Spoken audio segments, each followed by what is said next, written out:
It all ignited with a single line on live television, and then chaos erupted. Dan Orlovsky perched confidently in his familiar ESPN chair with that "I've studied the tape" swagger, stared straight into the camera and declared, "Dillon Gabriel looked better on film than Shedeur Sanders." Pause. Rewind. What? Unless the entire audience hallucinated Gabriel hurling a pick six, fumbling inside the red zone, and visibly unraveling during his NFL debut, that statement was beyond baffling.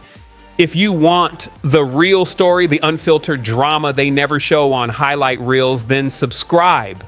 And if you're sticking around to witness this Cleveland Browns quarterback saga unfold, you'd better already be subscribed, because Orlovsky's words didn't just raise eyebrows, they detonated a firestorm.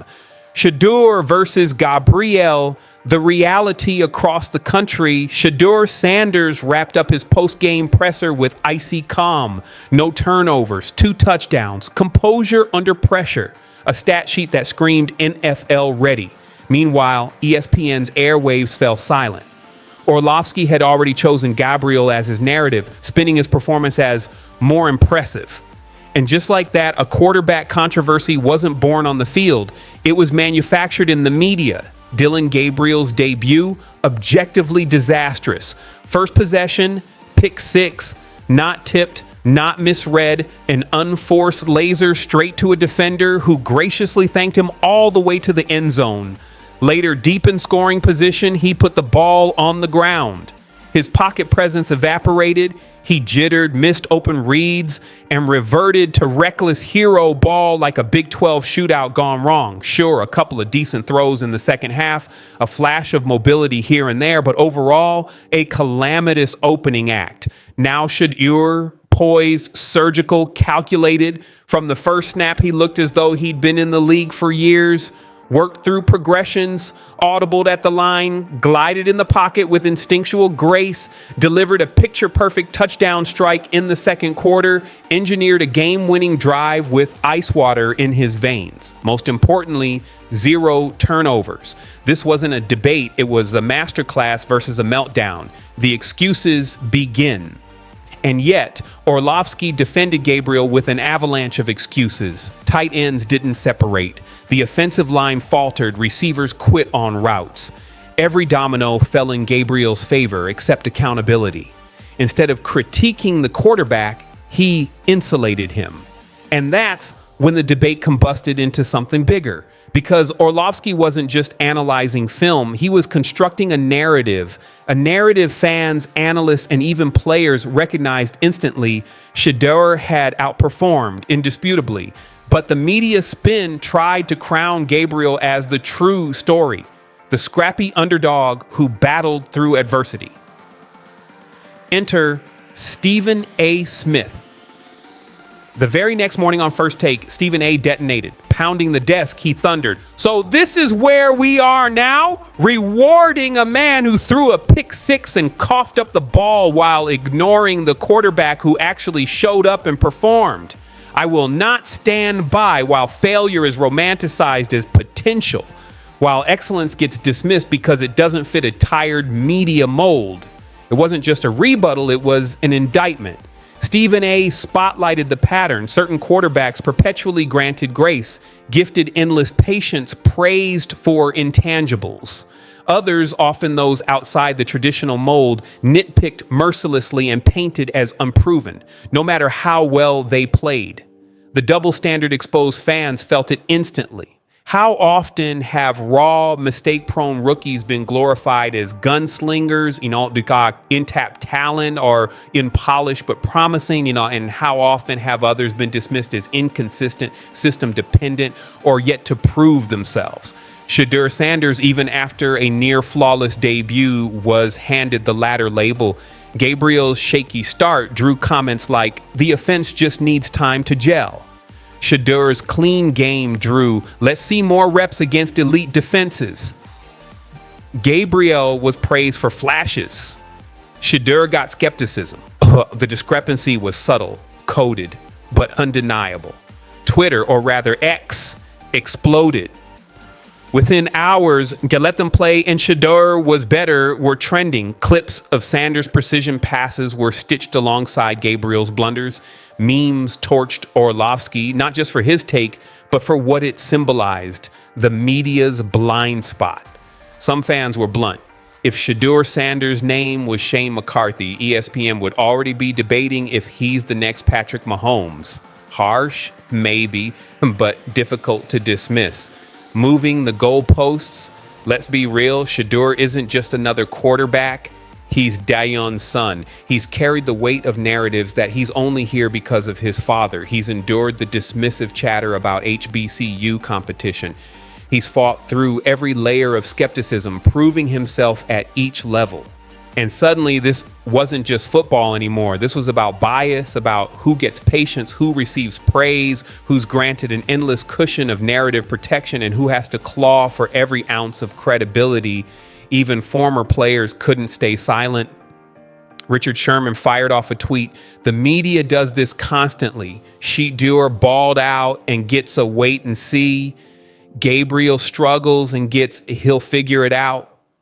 How does that make sense? And here's the thing about Cleveland. You can't fool these fans. This isn't a city of fair weather spectators politely clapping in stadium seats. These are the same people who endured Johnny Manziel's circus, Baker Mayfield's roller coaster, and even threw an actual parade for a winless season. So when Shedeur Sanders walked into town and immediately breathed real life, not hope, not maybe this year, but actual belief into the franchise, Cleveland didn't just notice. They felt it. There's a rare electricity to a quarterback who commands the moment. You can't coach it. You can't fake it. And you sure can't bottle it up simply because it doesn't fit neatly into a preseason depth chart. Yet, that's exactly what Kevin Stefanski seems determined to do. And that's why fans are furious.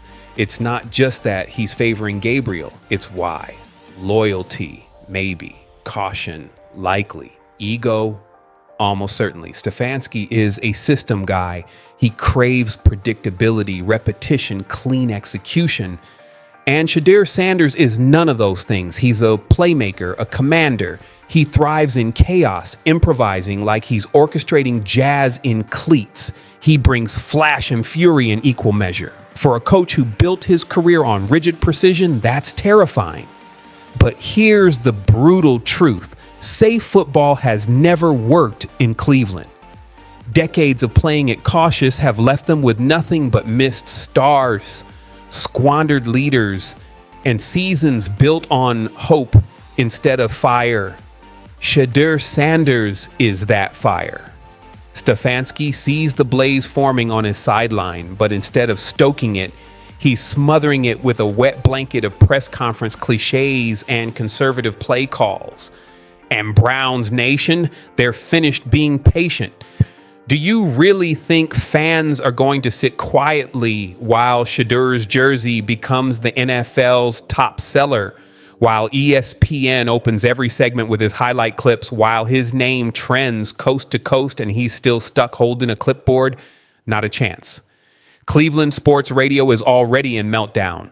Callers scorching Stefanski, journalists grilling him at pressers. How long does Shedeur need to develop while we're losing winnable games? The divide is growing. Stefanski clinging to process while an entire city screams, give the kid the keys, and don't think the locker room is blind to it. Players talk. They know when a rookie comes in, instantly earns respect, delivers under pressure, and energizes a fan base like a lightning bolt. That's not just potential, that's leadership. Shedeur may be a rookie on paper, but he's walking in like a CEO. And when a presence like that is benched for developmental reasons, players start whispering, why are we playing politics instead of playing to win? Maybe Stefanski thinks he can weather the storm, that if Gabriel just shows a spark, the noise will fade. But that's the delusion of a coach fighting a power struggle he cannot win. This isn't a depth chart squabble anymore. It's existential.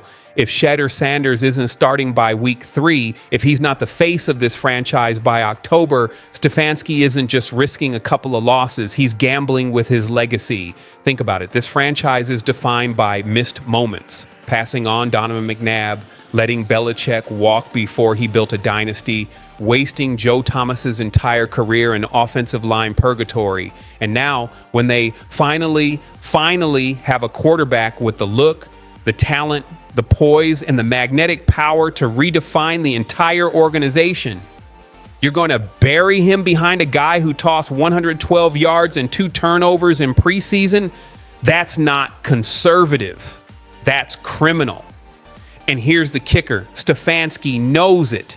He hears the buzz. He's not blind. He's just stubborn. He thinks he's protecting Shedeur, easing him in, letting him earn it. But this is the NFL. The moment is now. You don't ease into a thunderstorm. You either harness it or you get swept away. And right now, the storm clouds are circling above Stefanski's head. Ownership sees it too. This isn't just about wins and losses anymore. It's optics, it's brand, it's business. And Shedeur Sanders is very good for business, ratings soaring, merch flying, national attention every single day. Do you think Jimmy Haslam is going to sit idly by while the player reviving his franchise's relevance rots on the bench? Please. If Stefanski won't make the call, someone upstairs eventually will. Because this isn't just a quarterback controversy anymore. It's an identity crisis. This isn't just a quarterback controversy. This is an identity crisis. Cleveland stands at yet another crossroads in its long tortured history of what ifs and almosts. It's deja vu, but this time the stakes are higher than ever. At the center of it all is a head coach clutching his system like a life raft while the city around him is screaming for revolution. Shedeur Sanders isn't merely a quarterback, he's a cultural pivot, a living turning point. He walks in with charisma, precision, and command. Everything that screams face of the franchise, and not in the hollow cliche training camp sense. This man has already shifted the axis of the Browns. And here's what should terrify Kevin Stefanski most. It's not just the fans who see it. It's the building, the executives, the front office, ownership itself. They're watching ratings soar, merchandise vanish off shelves, and the national spotlight tilt toward Cleveland in August. That doesn't happen here. That doesn't happen ever. And it's happening now because of Shedeur. So imagine the fallout if they squander this. Imagine Dillon Gabriel jogging out in week 1, sputtering, tossing an early pick. The cameras catch Sanders on the sideline, helmet strapped, expression unshaken. But you know exactly what he's thinking. I'm ready, and the fans know it too. They've seen it with their own eyes. This isn't a fan base you can gaslight. They've lived through every hollow press conference, every we like what we saw in practice, every season that promised a breakout and delivered another heartbreak. Then Sanders walked in, didn't flinch, didn't fold, executed, delivered, lifted the fog. And you want to go back to Gabriel after that? Good luck. And let's be clear, this isn't an attack on Dillon Gabriel. He isn't the villain. He's a decent player trying to find his footing, but the Browns don't need decent. They need different. They need fire. They need someone who doesn't just manage moments, but owns them. And the only man doing that right now in Cleveland wears number 2 and answers post-game questions with the poise of a 5-year veteran. That's not hype. That's presence. That's leadership. That's the aura of a franchise quarterback. And Stefanski, he's treating it like a distraction. Every presser, every question about Sanders turns into a game of verbal dodgeball. We like our rotation. It's a long season. Coach speak for. I'm not ready to admit what the world already sees. Meanwhile, Shedeur just keeps showing up. No theatrics, no passive-aggressive tweets, just crisp throws, razor-sharp reads, and a calm, unshakable energy that says, yeah, I'm built for this. In the locker room, they know. Players can smell authenticity. They can feel when a guy has it. And Shedeur has it in spades. When they huddle, guys are already leaning toward the voice that makes them believe. If Stefanski can't feel that shift, he's more detached than anyone realized. That's why the crowd erupts every time Sanders takes the field. Not polite applause, not hopeful optimism, roars. They're not celebrating a novelty. They're begging for salvation. They're done waiting for the process. Because the The process is broken. If the process worked, the Browns wouldn't have burned through more quarterbacks in 20 years than fast food chains have drive-thrus. If the process worked, they wouldn't have survived on fluke wins and rival collapses just to sniff playoff contention. No, the process needs to be torched.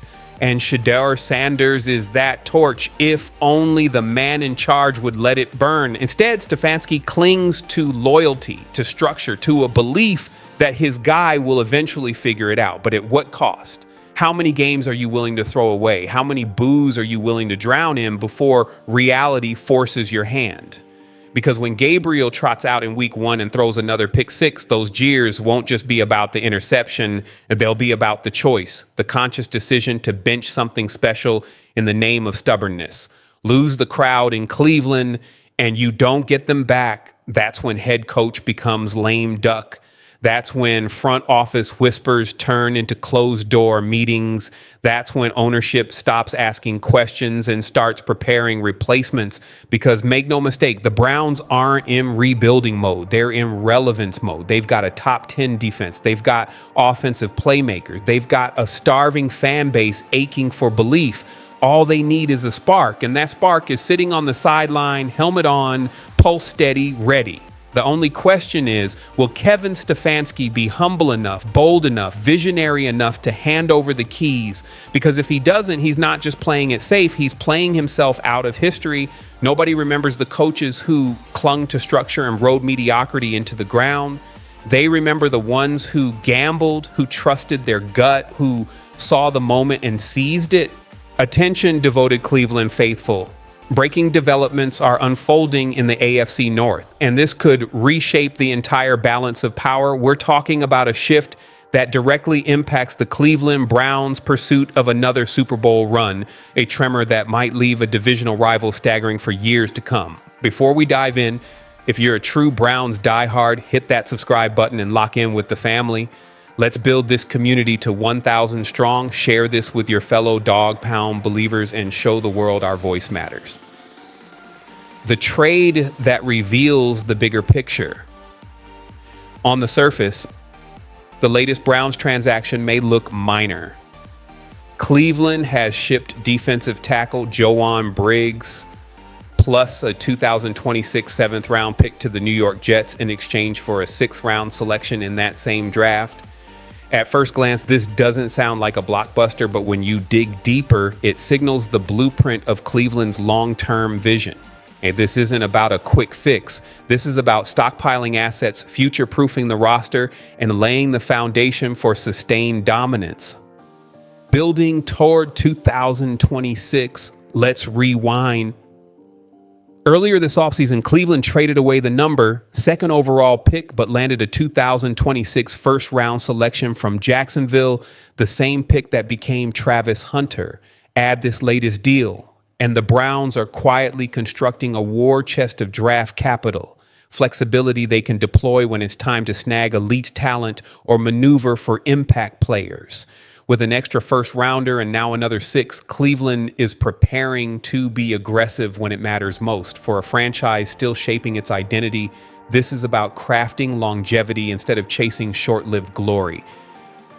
The quarterback transition. This season is all about transition.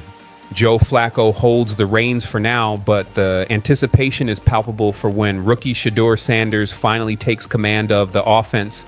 Fans are watching closely, waiting to see how he adapts to the league's speed and intensity. In the meantime, patience is the name of the game. This year may not be defined by wins alone, but by development, evaluation, and laying bricks for the future dynasty. What about Joan Briggs? Briggs, drafted in the 7th round last year, showed flashes of potential with 13 total tackles, a fumble recovery, and 2.5 tackles for loss. Now he lands in New York, where injuries have weakened the Jets' depth at defensive tackle. With Quinnen Williams cemented as the anchor, Briggs has a legitimate shot to carve out meaningful snaps against top-tier competition. This move could unlock his potential even if his growth now unfolds in another uniform. Cleveland's long-term vision, the Browns' defense, led by Myles Garrett and Denzel Ward, remains the team's backbone, but the front office is thinking bigger. These moves show a commitment to sustainability, not desperation. By letting go of a prospect like Briggs and stacking draft picks, Cleveland signals they're not just chasing today's results, they're engineering tomorrow's powerhouse. The short-term record may not scream contender this season, but the groundwork is undeniable. Every trade, every roster shuffle, every calculated risk is part of a larger tapestry designed to make the Browns a consistent Super Bowl caliber franchise for years to come. Cleveland fans, you've weathered storms before, but this time the strategy is sharper, the vision clearer, and the future brighter. Stay patient, stay loyal, because what's being built right now might finally deliver what this city has been waiting for. The Cleveland Browns aren't just chasing victories this season, they're constructing the blueprint for lasting dominance. Every transaction, even something as subtle as moving on from a young talent like Jawan Briggs, fits into that larger puzzle. This isn't about short-term gains. It's about engineering a roster capable of competing at the highest level for years, not just seasons. And that's what makes following this team so thrilling right now. There's a clear vision, and every piece, whether massive or minor, matters. Quick pause here, Browns Nation. If you want YouTube's algorithm to keep feeding you the latest Browns updates, make sure to smash that like button. It's fast, it's free, and it helps this channel grow. Now let's get into the big reveal, a test of patience and progress. Looking forward, Browns fans, this upcoming season will be a trial of patience, faith, and resilience. The current roster may experience growing pains, but every strategic move happening right now is planting the seeds of a brighter tomorrow. Stockpiling draft picks, developing young talent, a coaching staff laser focused on growth. Together, these point to one undeniable fact. The Browns are executing a long-term master plan. The Briggs trade may seem small, but it perfectly reflects this philosophy, trading present depth for future ammunition. It's about creating flexibility to add players who can make immediate, game-changing impacts down the line. The Jets' side of the story. For Jawan Briggs, this trade could be a personal turning point. With limited chances in Cleveland, he now steps into a Jets roster that, though talented, is battling injuries and thin depth at defensive tackle. His performance against the Philadelphia Eagles this Friday could be his golden ticket. If he shines, he may carve a permanent spot in New York's rotation, a significant leap for his young career. For Browns fans, it's a reminder every transaction tells a bigger story. The bigger picture in Cleveland isn't locked on 2025 alone. They're thinking years ahead. This patient, calculated strategy is what separates powerhouse franchises from those constantly scrambling. Yes, the NFL is unpredictable. Injuries hit, breakout stars emerge, surprises happen. But the Browns are putting themselves in a position to adapt and capitalize. With their growing draft arsenal, they'll have the power to address key needs, an impact pass rusher, a reliable offensive weapon, or even a future quarterback when the time is right. Meanwhile, cornerstones like Myles Garrett and Denzel Ward ensure this foundation remains strong, a future worth believing. In so, Browns fans, today's news about Briggs isn't just about a single trade. It's about Cleveland's commitment to building a sustainable contender. The front office isn't chasing quick fixes. They're laying bricks for a fortress that can withstand time. The journey may test our patience, but the destination is crystal clear. A Cleveland Browns roster engineered through smart drafting, bold strategy, and relentless vision, built to compete for championships year after year. For those of us who bleed orange and brown, that's a future worth believing in. Now it's your turn. Do you think Briggs will make an impact with the Jets? And how do you feel about the Browns' long-term strategy? Drop your thoughts in the comments. Your voice matters. And don't forget, I'll be back soon with more Cleveland Browns updates, so stay tuned. As always, Browns family, while possibly leaving a rival stumbling for years to come. But before we dive in, if you bleed orange and brown, make sure you subscribe and become part of this growing family. Let's push together toward 1,000 subscribers. Share this with your friends, your fellow Browns diehards, and let's make our voice louder than ever. The buzz in Cleveland. There's been a growing energy surrounding the Browns these past few weeks, and it's not just about the new season, it's about the very foundation of how this team is being built.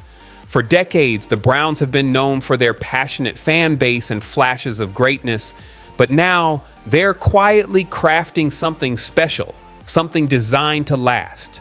And front and center in this story, Dillon Gabriel, the rookie quarterback from Oregon, selected 94th overall in the third round of the 2025 NFL Draft. Gabriel's controversial words.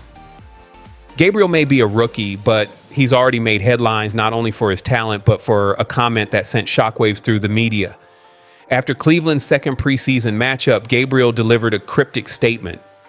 You know, there's entertainers and there's competitors. I totally understand that, but my job is to compete, and that's what I'm focused on doing. At first glance, harmless, but many interpreted it as a veiled jab at fellow rookie Shedeur Sanders, the son of legendary coach Deion Sanders. Critics have long whispered that Shedeur's rise was boosted by his father's fame and coaching. Gabriel later clarified his words weren't aimed at Shedeur, but the buzz was already out there, and in the NFL, perception is everything. Narratives matter, respect matters, especially when rookies are battling to prove they belong. The quarterback situation. Meanwhile, the Browns have made their quarterback decision clear. 40-year-old veteran Joe Flacco will start Week 1 against the Cincinnati Bengals. It's a statement. A decision that shows the Browns are taking a measured, calculated approach with their young talent. Flacco's leadership, experience, and ability to navigate the chaos of the AFC North are seen as invaluable. Thank you guys. See you next video.